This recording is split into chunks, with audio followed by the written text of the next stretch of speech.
This is TWiT. We are talking Canadian today because I felt like it. Because you're and the particular whiskey we're talking about is a classic. One would argue this is the Jack Daniels of Canada. This is Canadian Club. God bless it. The 1858 original. There's a bunch of other editions. And the hilarious part is, as much as it says Canada on it, it was made by a guy named Hiram Walker, who was from Massachusetts. Yeah, born 1816 in Massachusetts. In his early 20s, he moves to Detroit. And he's trying to work the grocery business, works for a few different companies, finally tries to set up his own store. He fails a couple of times. By 1850, so now he's, 35 or so, he's got a grocery store that's working, and he's starting to make good vinegar, which is a distillation process. So he starts to experiment with whiskey. And he can't get a license by 1855. The initial stages of temperance are going on. And the state of Michigan has restricted alcohol sales to druggists, aka pharmacies. And so can't get a license. But hey, he's in Detroit. You know what's right across the Detroit River? Oh. Canada. And so in 1856, he buys 500 or so acres of land just east of the little village at that point, a few thousand people, of Windsor, Ontario. And he builds a company town, brings in water, builds a bunch of townhouses, a bank, a church, along with a distillery and a flour mill, because he also had a side flour business, and animal farms, both pigs and cattle, because the byproduct of whiskey, that spent mash, is good cattle food. So he's doing vertical integration in the 1850s. Now, the product, when initially released, and again, they had the name, the year right on the bottle, 1858, is called Hiram Walker's Club Whiskey, because the first big customers were gentlemen's clubs. Oh. And so he's selling his barrels into gentlemen's clubs, so it's called a club whiskey. And of course, he's built out this place around his distillery where his folks work. I would point out that within a couple of years of operation, he's just sort of lucky the American Civil War begins. Lucky for Hiram Walker, because the military stops buying beer because it goes bad. They buy whiskey for part of the production. So he gets huge contracts to supply whiskey into the military during the Civil War. Within a couple of years, he leaves his own little town. It's now called Walkerville, moves back to Detroit. He has a house built there, so he's living comfortably with his family in Walkerville. And his big innovation in 1865, he starts selling his whiskey in bottles, not in barrels. At that time, most whiskey was, you would go to your pharmacist or to your retailer with a bottle and have it filled for the barrel. But always the question was, what was really in the barrel, right? And sure, it says, club on the barrel, but how do you really know? So his big push was, here's a bottle. It's got a tamper-proof seal on it. We make a reliable product. And I think it's important to remember that this is the 1860s. There is no FDA. The FDA won't be formed until the 1930s. In fact, the precursor to the FDA, the purity laws, won't come in until 1906. So there's really a problem with quality of products. There's no controls. And so this push in 1865, is big. It sells a lot of whiskey. People really like that. Now, the hilarious part about this is, at this point, Canada isn't Canada yet. Canada doesn't actually confederate until 1867. And it won't be until 1875. And we talked about this back in the Crown Royal episode about the Canadian Food and Drug Act. The first rules come down in 1875, defining the concept of Canadian whiskey, Canadian rye whiskey, and about mashing, distilling, and so forth, the alcohol level, size of barrels, what you could do with the wood. And the mash bill was pretty much wide open, although there was a lot of rye grown in the area, so they often talk about rye whiskey. It's also very common to use bourbon barrels, and so does Canadian Club.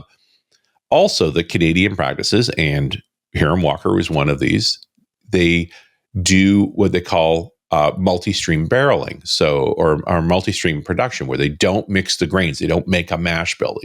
They do distillation separate and then combine them after the fact. So by 1870, Walkerville's a village, several hundred people living in it, and whiskey is selling extremely well. And coming out of the Civil War, the U.S. distillers are complaining about how well this whiskey is doing, and so they convinced the Congress to pass a law requiring foreign whiskeys to have a declaration that they are foreign, and so Walker puts Canadian on the label, and his popularity actually goes up now as an exotic import whiskey. That's hysterical. He also puts in a ferry called the Essex running between Detroit and Walkerville because he didn't like taking the train all the way around. But that ferry will get really useful sometime in the 1920s. And there's I saw a great ad that said, "Less delay, the Walkerville way." So by the 1880s, there's about 700 people living in Walkerville. The production at this point, his warehousing is over 5 million gallons. He actually incorporates it as a city by 1890, and is one of the largest whiskeys in the world. They were literally the Jack Daniels of Canada. Hiram Walker dies in 1899. His sons take it over, becomes Hiram Walker and Sons. And they operate it for another 20 years or so until Prohibition comes in. That starts in 1920. And after a few years, sales are down enough that the sons are over leveraged, and they sell to a guy named Harry Hatch. And Harry Hatch is an interesting character, too. This guy had been a top salesman out of a competitive distillery called the Corby Distillery. And during Prohibition, this is further east up the Detroit River into Lake Ontario area, Hatch had been the guy who had recruited a bunch of fishermen to run barrels across the lake to supply during Prohibition. Apparently, at one point they called it Hatch's Navy. There's like 450 different boats running back and forth across. And Corby had amassed quite a bit of, Hatch had amassed quite a bit of money, and so he went to the Corby Distillery and tried to buy it, and they said no. So he went to the Walkers and bought that distillery instead. But don't worry, he's not done. He has enough money that he knows Prohibition is going to end sometime soon. And he starts building a huge distillery in Peoria, Illinois, and basically timed its opening to the end of Prohibition. 1934, it opens up, making 100,000 gallons a day. By the way, that distillery still exists today, but it just makes industrial ethanol as of 1970. The next year, he turns around and buys Corby, and a bunch of other distilleries in the process. So Hatch was the big mover and shaker in this space. And so by the beginning of World War II, Canadian Club is sold in over 90 countries and it continues to be one of the largest whiskeys in the world. Allied Dominic acquired them in 1989, which is the beginning of the consolidation of the whiskey industry. That was then bought by Pernod Ricard in 2005. And that's where they remain today as part of Pernod Ricard. Canadian Club had a huge bump in sales in 2010 with Mad Men because Don Draper drank Canadian Club with soda. Oh, that's right. I remember that. Yeah. I'm laughing about the whole story about this is the pure bottle because they have the seal, tamper-proof seals and so forth. I bought this bottle yesterday just so that I'd have one in hand, and it has no seal on it. It's just a screw top. Not like the expensive whiskeys that have the foil wrap and the little ripper and a cork and stuff like that. Nope, just a screw top because this is inexpensive whiskey. It was 25 Canadian dollars. The distillery itself, the operation in Walkerville, which is still running, Walkerville has actually been incorporated into Windsor, largely against the will of the people that live there, but that's how it went down. They use a combination of pot and column and rectification stills. Most of their grains are bought in and around Ontario. They have storage facilities all over Ontario, but the bottling is right at that same plant as well. The actual way that the traditional Canadian Club is made is primarily corn, which again is malted. It's not malted, but it's dried, ground, mashed, and fermented on its own. They also use rye, and malted barley.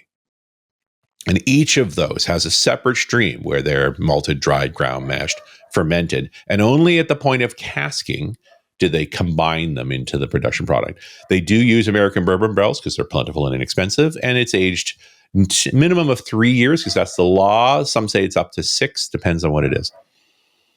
All right. This smells like inexpensive whiskey. It's got that strong corn, grain. A little harsh, is it? Maybe a little. No, it's not got a burny nose. That drinks through super nice. This needs an ice cube and some soda water, and it would be brilliant. Yeah.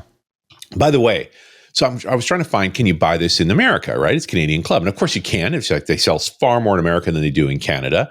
But actually finding the sort of so-called 26 ounce or 750 ml bottle is hard. Really? A Total Wine. It's all with a handle? $19 is a handle. Oh, wow. Which is a why. great term, right? It's a handle. What's a handle? Well, it's a bottle so big it has a handle in it. That's really why it's called a handle. It's 1.75 liters as opposed to the 750 mil. And by the way, it is actually 1.75 liters, not roughly. It's 59.15 ounces. There's a secret here, which is that back in the 70s, the ATF and the Distilled Spirits Council actually switched over American alcohol to metric measurements, and they've never actually gone back. So what you know of as the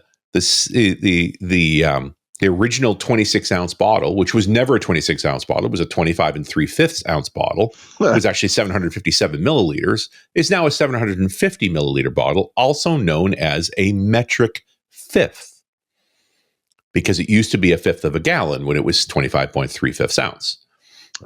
A handle is actually 1.75 liters, but only the fractional amount of that. But it's also known as a metric half gallon. So in the system, in America, you use the metric system. You even refer to it as the metric system just for your bottles. What? I didn't know that. That's hysterical. Yeah, and they're all fractionally different from each other, right? But in the end, the production is simply that. But yeah, $19 for a handle of Canadian Club. Get a big bottle of soda, an ice cube. You will be happy. There, I could be snobby about whiskey. Goodness knows I've drank all kinds of expensive whiskeys over the years, and I have enjoyed them. They are delightful. But, the last fishing trip last year where we had the whole thing about Jack Daniels and it made me research Jack Daniels, it's like, listen, drop the pretense. Whatever you like, whatever you want to drink. Get something with a handle. It's good. And, the handle's hilarious. And it says something about you. It says, not only did I come to party, I came to party hard. My mom, when we put her in the home. In the original book of Dr. No, James Bond. I know it's all about the martinis in the movie. Love that book. But in the original book, such a good book. James drinks CC and soda before a mission. And not only that, but a lot of it, because Fleming was big on the fact that Bond was highly stressed, like this was very dangerous stuff, and he was an alcoholic, and he drank CC and soda before the mission. That's hysterical. Before the trip mission. So he managed to keep his head clear. However, he's a fictional character, so of course. True. But of course, when they make the movie and it's Sean Connery, then it's all about the whiskeys. And it's all about stirred. Yeah, the martinis. The Vespa. Very nice. I'm glad we did a little tribute to the Ford brothers and Canadian whiskey. There's a whole other piece here I could have gone into about the relationship between Detroit and Windsor and the automobile industry, which grows up around Walkerville. Like that Walkerville was already there, and how always those industries were deeply integrated. And right now they're completely crippled by some foolishness. Yeah. But I'm not going to do that. I'm going to have a drink instead. Yeah. That's probably the only reasonable response at this point. Fair enough. And I would point out that my puppy has been silent for 2+ hours. And the moment I start doing this bit, she lost her mind. I want some, Johnny. I want some. Something. He's talking about alcohol again. No, it's just like you must be talking to me. We will add this along with all the others to something weird from mycloset.com. The compilation of fabulous whiskey segments from our great whiskey lover himself, Richard Campbell. He's got a Scottish name, but he's all Canadian. Actually, I think there are quite a few Campbells in I am Canada. That Scottish Campbell, the ones that betrayed the Douglases, and later found out. I was told as a kid we are Welsh Campbells, which is apparently what you said. Yeah, we're the other Campbells. We're the Welsh. There are no Welsh Campbells. Only after you ran. My grandmother was born in Wales, but grew up in Saskatchewan. Oh, so there you go. See, there you go.